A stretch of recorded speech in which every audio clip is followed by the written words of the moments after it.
नमस्कार, मैं doctor Ruchi Sinha, gynaecologist, director Aaryansh health care, Varanasi. आज आपके सामने बहुत सिंपल लैंग्वेज में महिलाओं में होने वाले बांझपन या इनफर्टिलिटी के कारणों और उनको ठीक करने के लिए जो उपाय होते हैं उनको डिस्कस करना चाहती हूँ। जैसा हम देख सकते हैं, ये महिलाओं की जननांग या जेनाइटल ऑर्गन्स हैं, रिप्रोडक्टिव ऑर्गन्स हैं।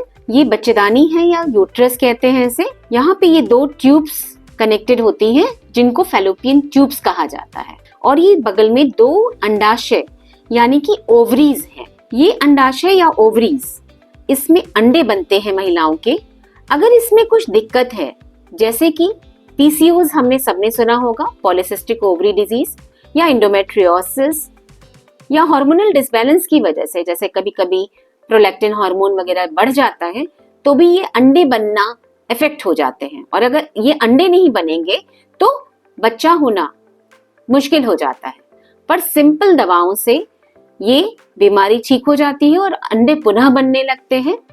जब ये अंडे बनते हैं तो फिर इस ट्यूब के थ्रू वो जाते हैं और इस बच्चेदानी या यूट्रस में बच्चे डेवलप करते हैं। तो इस ट्यूब का भी ओपन होना यानी कि खुला होना, कम्युनिकेट कर पाना जरूरी है। दो ट्यूब्स होती हैं औरतों में, उनमें से अगर एक भी ट्यूब खुली है तो बच्चा होना सिंपल दवाओं से या ऐसे भी संभव है।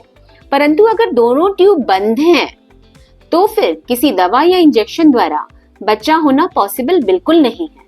और इन कंडीशंस में आईवीएफ या टेस्ट ट्यूब बेबी जिसे कहा जाता है वो बहुत ही कारगर होता है। और अगर दोनों ट्यूब बंद हैं तो बिल्कुल दवाओं के लिए नहीं प्रतीक्षा करें और आईवीएफ के लिए जाएं। पर अगर एक भी ट्यूब खुली है तो सिंपल दवाओं से या इंजेक्शन से बच्चा होना और मातृत्व का सुख भोगना बहुत आसान है। इसके अलावा अगर बच्चेदानी में कोई दिक्कत है, जैसे आप देख सकते हैं यहाँ पे एक छोटी गांठ है, या फिर बहुत बड़ी बड़ी गांठें भी होती हैं, या बनावट में खराबी हो जाती है, कभी कभी ये दो बच्चेदानी हो जाती है, कभी कभी बीच में एक पर्दा जैसा जिसे सेप्टम कहते हैं वो हो सकता है।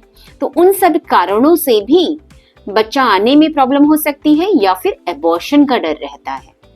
तो अगर बहुत छोटी गांठ है तो मैं यही कहूंगी कि उसको अपनी गायनेकोलॉजिस्ट को दिखाएं। मोस्ट ऑफ द केसेस में जो छोटी गांठें हैं वो बच्चा होने में कोई दिक्कत नहीं करती हैं। पर अगर गांठें बड़ी हैं और ये पूरा यहाँ बच्चे को डेवलप करना है, कैविटी में आ रही हैं, तो उसे निकालना या फिर दवाओं से ठीक करना बहुत जरूरी होता है। उसी प्रकार यहाँ पे अगर एक सेप्टम है तो उससे एबॉर्शन का डर बढ़ जाता है।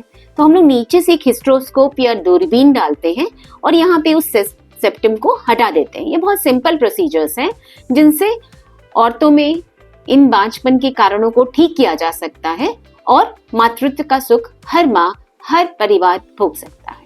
Thank you.